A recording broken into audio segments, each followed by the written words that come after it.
San Diego FC enters the second leg of its CONCACAF Champions Cup matchup against Pumas UNAM, holding a commanding 4-1 aggregate lead, but instead of playing conservatively, Coach Mikey Varas is doubling down on attacking principles, even at 7,500 feet above sea level in Mexico City. And Frank, when we do these updates on Tuesdays, I'm tired of these Tuesday games. It kind of like puts the that we could just play the guessing game of like what are the keys going into the game, and then what would happen if they're able to win, and what's going on in the further if it happens if they lose. It's kind of a lot of what if games because we can't wait around to see what the results are. But this is a very important one on Tuesday night. Yeah, absolutely. Kickoff is 53 minutes away as we sit here and record on Tuesday night, but it is going to be very, very crucial. You've got the altitude that you're not used to playing in here in San Diego, not really used to playing anywhere in the MLS except for maybe the Colorado Rapids.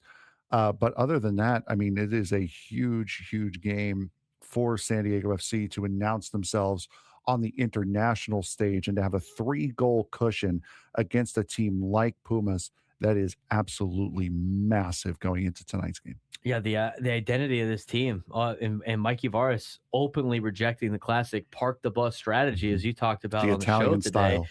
Quotes emphasize conviction and a mentality that is a protagonist mentality and going for the next goal, and it sets up a clear debate. Is it bravery versus recklessness? And I think they're more on the bravery side than the recklessness side, but we've seen this since like game one of the history of San Diego FC.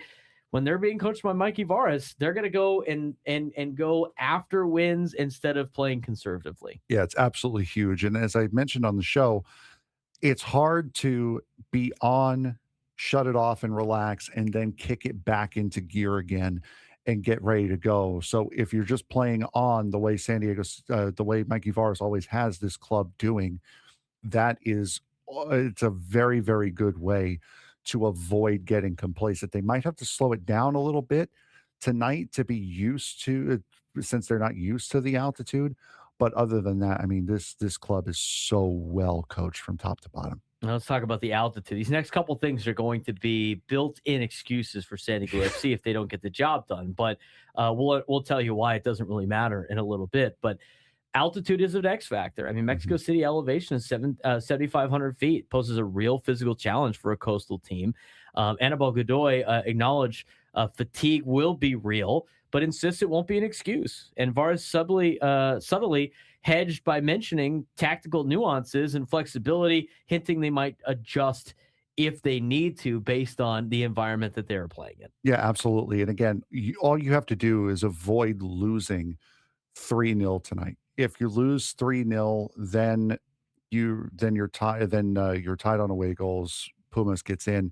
If you lose 4-1, if you lose 4-1, then you're playing extra time, which means you really wish you would have had left something in the tank. That's an extra half hour you have to play on top of the 90 that you've already played, which is why I'm assuming that San Diego FC is going to try to slow everything down a little bit, try to conserve some of that energy just in case the worst case scenario happens and you do have to go into extra time tonight. Now, there is something about the momentum shift. I mean, Pumas actually controlled the match early and led 1-0. San Diego scored 4 goals in 17 minutes, in that 19-minute collapse for Pumas UNAM.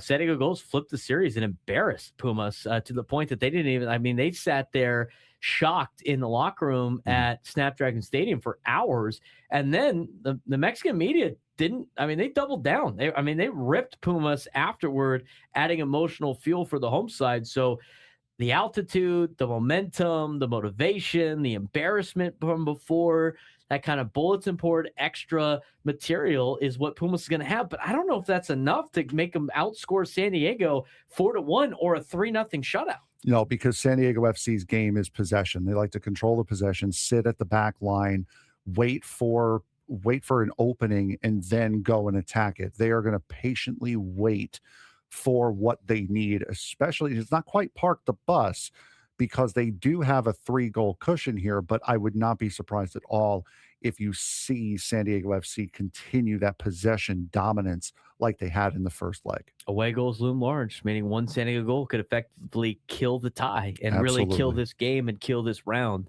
and set them up to potentially advance. Now, history does offer a warning. Atlas overturned a similar 4-1 deficit in 2023 at elevation. San Diego's limited elevation history is mixed. 1 win, 1 loss, both at much lower altitudes. And the next round, you better get used to the altitude. In fact, it's going to increase a little bit.